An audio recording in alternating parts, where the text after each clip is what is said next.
मैं मनोज, अध्यक्ष हिंदी विभाग राजा सिंह महाविद्यालय सिवान।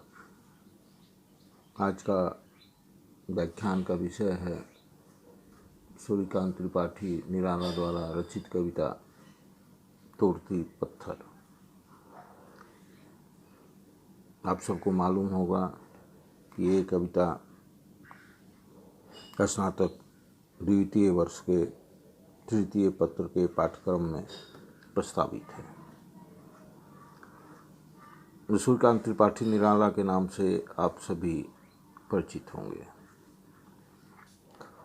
हिंदी साहित्य के इतिहास में सूर्यकांत त्रिपाठी निराला का स्थान विशिष्ट है। इनका जन्म, जैसा कि आप सभी जानते हैं, कि महिषादल, बंगाल के महिषादल राज्य के मेदिनीपुर जनपद में 1896 ईस्वी में बसंत पंचमी के दिन हुआ था। इनके पिता वहीं कर्मरत थे, नौकरी करते थे। वैसे इनका गांव उत्तर प्रदेश के उन्नाव जनपद के गढ़कोला गांव था। निराला, आप सभी जानते हैं कि निराला का जीवन अनेक अभावों और विपत्तियों के बीच से आगे बढ़ता है। इसलिए इनके व्यक्तित्व में करुणा भी है, क्रोध भी है, आत्मसम्मान की इच्छा भी है, कठोरता भी है, कोमलता भी है। इनकी कविताओं में अक्खड़ता भी है, साथ ही सहजता भी है। इनकी कविताओं की भावभूमि में विरुद्ध भावों का सामंजस्य है, जैसा कि उनकी कविताओं की अन्वेषण से ये पता चलता है। हिंदी साहित्य के इतिहास पर अगर ध्यान दें तो आधुनिक काल के पहले, आधुनिक काल ही क्यों, आधुनिक काल में छायावाद के पहले, छायावाद ही क्यों, आधुनिक काल में निराला के पहले की कविताओं की भावभूमि और शिल्प की चर्चा करें, अन्वेषण करें तो हम प्राप्त करते हैं कि छायावाद के पूर्व, निराला के पूर्व कविता में मनुष्य कवि रचता होता था, लेकिन सीधे मौजूद नहीं रहता था।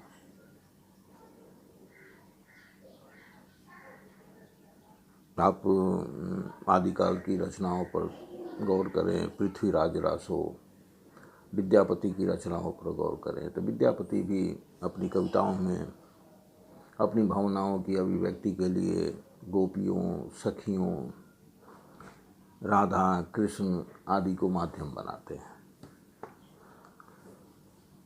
चंद्रवरदाई रचित पृथ्वीराज रासो, ऐसे तमाम रासो काव्य भी किसी न किसी राजा को केंद्र में रखकर रचे गए काव्य हैं। भक्ति काल में भी अपनी भावनाओं की अभिव्यक्ति के लिए अगर निर्गुण भक्ति को अलग कर दें तो सगुण भक्ति में राम, कृष्ण, राधा आदि के माध्यम से कवि अपने भावों की अभिव्यक्ति किया। कबीर के यहाँ थोड़ा सीधा साक्षात्कार है, अपनी पीड़ा, अपने बेचैनी को सीधे अभिव्यक्त करने की चेतना कबीर के यहाँ मिलती है। कबीर ही क्यों, निर्गुण के यहाँ मिलती है, निर्गुण भक्तों के यहाँ मिलती है। आगे बढ़ते हैं रीतिकाल में, तो रीतिकाल में आप देखते हैं कि जितने भी कवि हुए, मोतीराम देव, पद्माकर आदि, वो सभी अपनी कविताओं में कृष्ण और राधा, कृष्ण और गोपियों के माध्यम से अपनी संवेदना को, अपनी सोच को अभिव्यक्त करते हैं।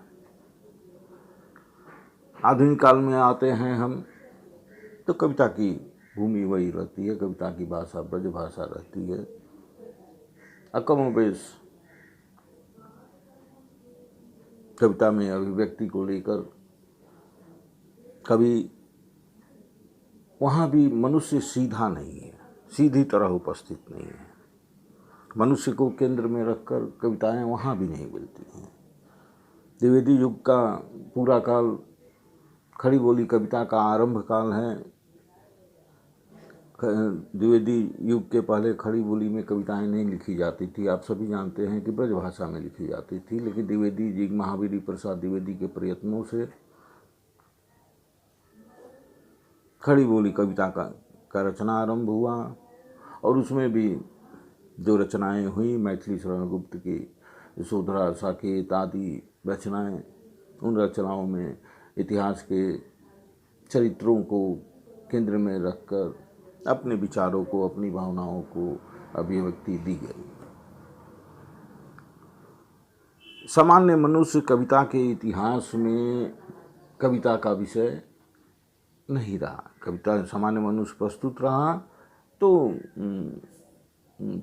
वो अप्रत्यक्ष रूप से सीधे उस पर कविता लिखने की परंपरा उसके पहले, मैं कहूँ तो निराला के पहले नहीं थी। छायावाद के आरंभ के साथ निराला, जूही की कली के साथ छायावाद का आरंभ होता है। और निराला का रचना संसार इतना विस्तृत है, इतने प्रयोग धर्मी कवि हैं कि वो परंपरा को सीधे नहीं स्वीकारते। परंपरा को स्वीकार करते हुए नए नए प्रयोगों को, नए नए विषयों को की अभिव्यक्ति के आकांक्षी हमेशा रहे। उनकी रचनाओं में सामान्य मनुष्यों, सामान्य जनों के दुख दर्दों की अभिव्यक्ति की जगह मिलनी आरंभ हुई उनकी कविताओं के माध्यम से।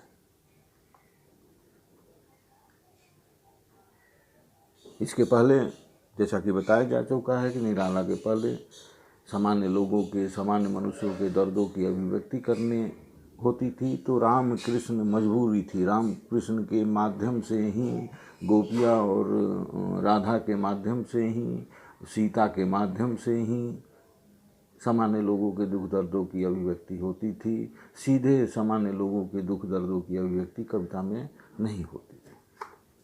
निराला अपनी कविताओं के माध्यम से एक नया प्रयोग करते हैं, एक नया आरंभ करते हैं कि आप सीधे सामान्य जन को केंद्रित कर, सामान्य जन को केंद्र में रखकर कविताएं लिख सकते हैं और लिखनी चाहिए।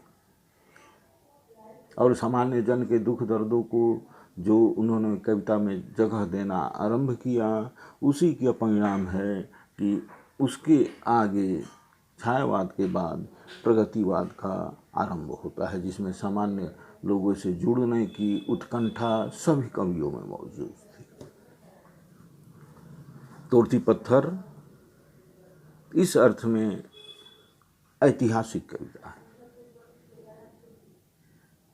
इसमें कवि एक सामान्य मजदूरनी को केंद्र में रखकर कविता लिखते हैं और बहुत लोकप्रिय भी हुई और प्रचलित भी हुई। ये 1935-36 की रचना है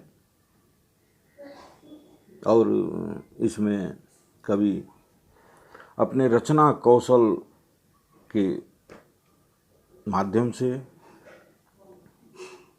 कवि एक भारतीय व्यवस्था की विडंबना को अभिव्यक्ति देता है। आप सभी जानते हैं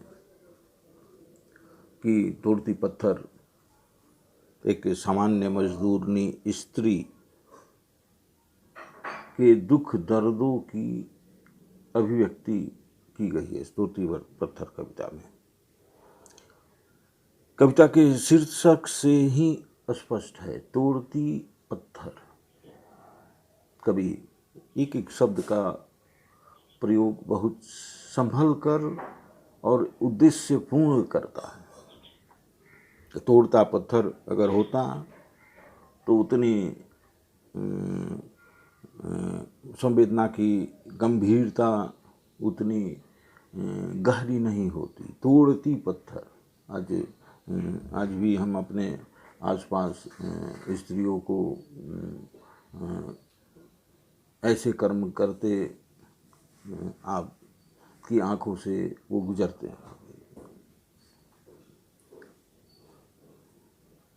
तोड़ती पत्थर, पत्थर कठोरता का प्रतीक, और भारतीय परंपरा में स्त्री को कोमलता का प्रतीक माना गया है। हम ऐसी व्यवस्था में रह रहे हैं जो कोमलता के प्रतीक, कठोरता के प्रतीक को तोड़ता हुआ निराला दिखा रहे हैं। हम ऐसी व्यवस्था हमने बनाई है। कभी इस कविता के माध्यम से उस वैषम्य को, उस विषमता को, उस विडंबना को सामने लाना चाहते हैं जो विडंबना आज के समाज में मौजूद है।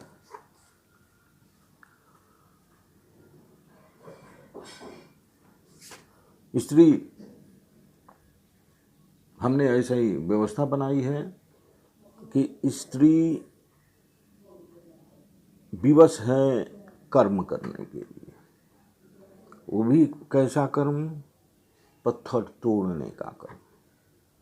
और कविता का स्वरूप इसी के साथ आगे बढ़ता है। यहाँ पर आप देखेंगे कि निराला जो 1918 में जूही की कली के चित्रांकन के साथ काव्य क्षेत्र में प्रवेश करते हैं, उस समय कवि के परिवेश के प्रति जो उन्मुक्त और स्वच्छंद दृष्टि थी, वो 1935-36 में आकर इलाहाबाद के पथ पर पत्थर तोड़ने वाली युवती मजदूरनी के ऊपर कुछ सोचने के लिए विवश कर देती है। जूही की कली से आरंभ करने वाला कवि का रचना कौशल 1935-36 में इलाहाबाद के पथ पर पत्थर तोड़ने वाली स्त्री के पर जाकर टिकती है। इस कविता की मूल विशेषता उसमें निहित विपरीत भाव है। विपरीत भाव विपन्नता और संपन्नता को लेकर हैं ही, गरीबी और अमीरी को लेकर हैं ही, लेकिन यह कविता की भाव गंभीरता पत्थर तोड़ती मजदूरनी के भरे यौवन और उसके प्रति स्वयं उसकी तटस्थता, जो वस्तुतः उसकी दीन स्थिति की विवस्था का प्रतिफलन है, में निहित है। एक एक पंक्ति दो विपरीत स्थितियों को सामने रखकर अर्थ का संधान करने की कोशिश करती है। पंक्ति है, वह तोड़ती पत्थर, देखा उसे मैंने इलाहाबाद के पथ पर।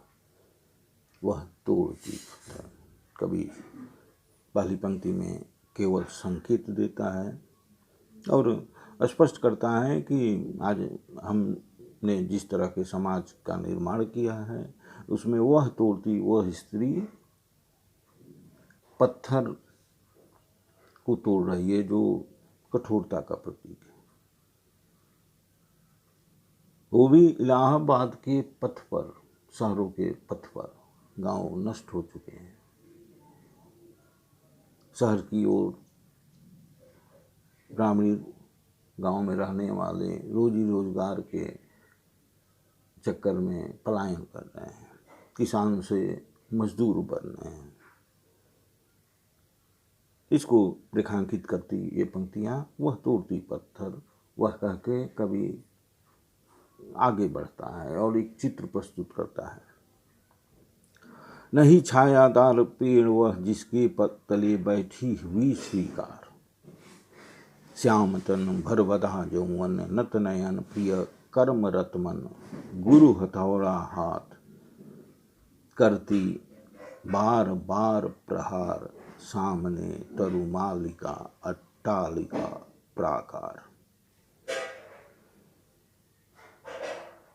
पंक्ति पर आप ध्यान दें। नहीं छायादार पेड़ वह जिसके तले बैठी हुई स्वीकार, श्याम तन भर बधा यौवन नत नयन प्रिय कर्म रत मन, गुरु हथौड़ा हाथ करती बार बार प्रहार, सामने तरुमालिका अट्टालिका प्राकार। जहाँ वो नहीं छायादार पेड़ और तरुमालिका अट्टालिका प्राकार दोनों को आमने सामने कवि रखता है कि जहाँ वो कर्मरत है वहाँ पेड़ नहीं है, छायादार पेड़ नहीं है। दूसरा अर्थ है कि जहाँ वो कर्मरत है, जिस कारण विवशता के कारण इसलिए कर्मरत है कि छायादार पेड़ मतलब संबल नहीं है, उसको आश्रय देने वाला कोई नहीं है। नहीं छायादार पेड़ तरुमालिका अट्टालिका प्रकार, वो अट्टालिका महल है, तरुओं की माला वृक्षों की पंक्तियों से घिरी हुई है। उस महल को छाया मिल रही है, लेकिन आज की व्यवस्था में इस स्त्री को कोई छाया नहीं मिल रही है। दोनों को आमने सामने प्रस्तुत करते हैं और दोनों स्थितियों को सामने रखकर कविता का अर्थ और प्रभावी बनता है। यहाँ पर नहीं छायादार पेड़ वह जिसके तले बैठी हुई स्वीकार, स्वीकार शब्द पर भी आप गौर करें कि स्वीकार में है कि अपने जिस व्यवस्था और परिस्थितियों को स्वीकार करती है, उसे भागती नहीं है। वो स्वीकार कर अपने परिस्थितियों को बदलने के लिए पत्थर तोड़ने ऐसी कठोर कर्म को भी करने को तैयार है। नहीं छायादार पेड़ वह जिसके तले बैठी हुई स्वीकार, जहाँ कर्म कर रही है वहाँ छाया नहीं है।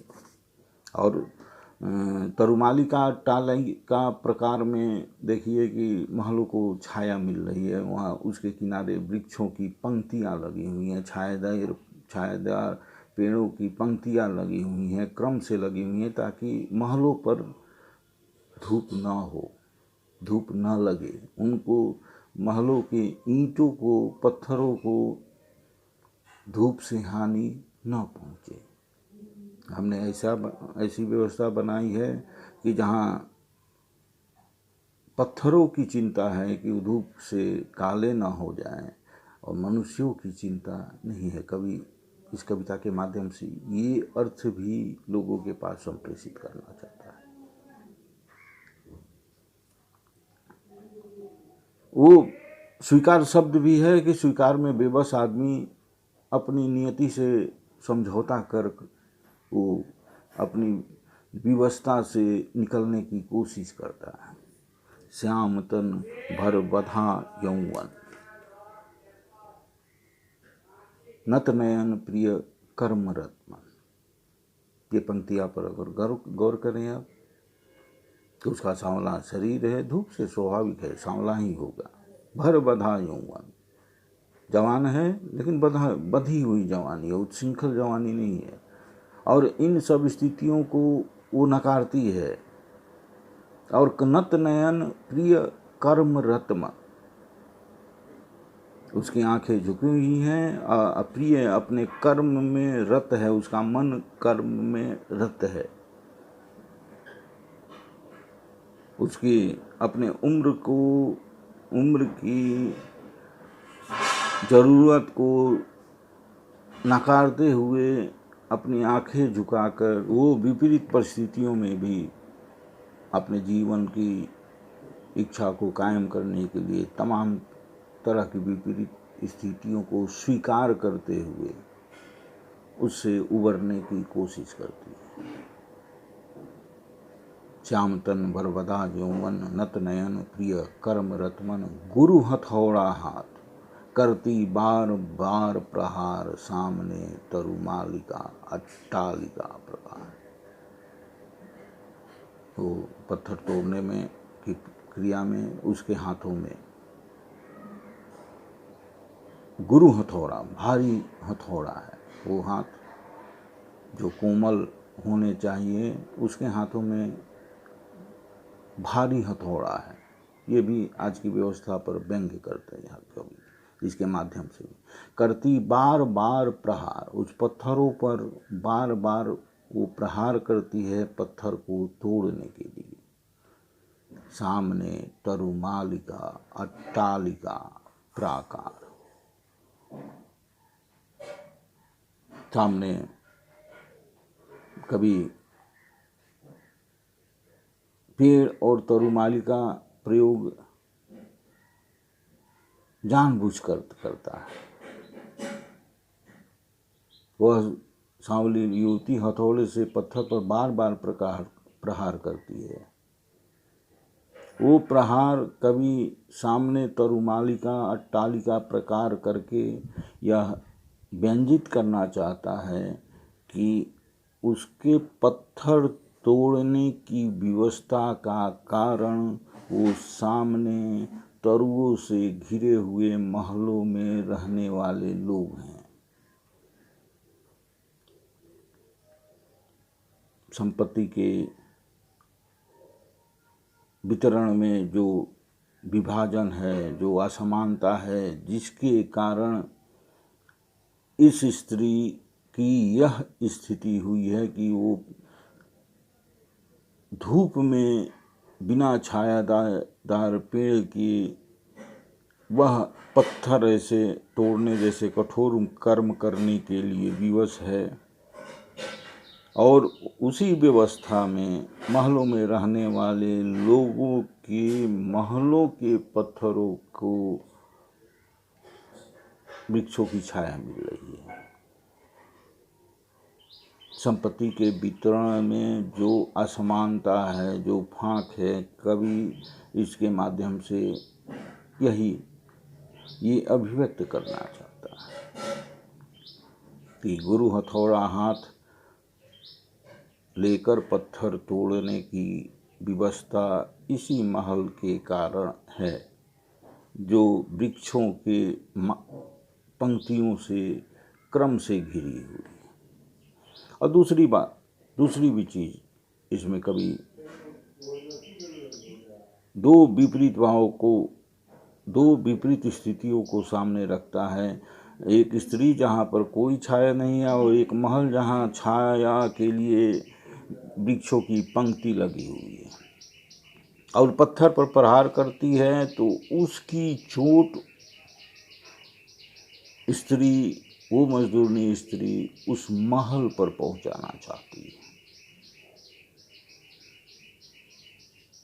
उसका बार बार प्रहार शब्द, उसके बार बार उस पत्थर पर चोट कर उस पत्थर को तोड़ रही है। लेकिन इस कविता में अगली पंक्ति में सामने तरुमालिका अट्टालिका प्रकार लिखकर कवि उस चोट की गूंज, उसकी चोट उस महल के पत्थरों पर भी पड़ रहा है, जो इस स्थिति के लिए उसी का दाय है, उसी का कारण है कि वो मजदूरनी इस स्थिति में, इस विपरीत परिस्थिति में काम करने के लिए विवश है। शेष कविता के अंश पर अगले व्याख्यान में चर्चा की जाएगी। धन्यवाद।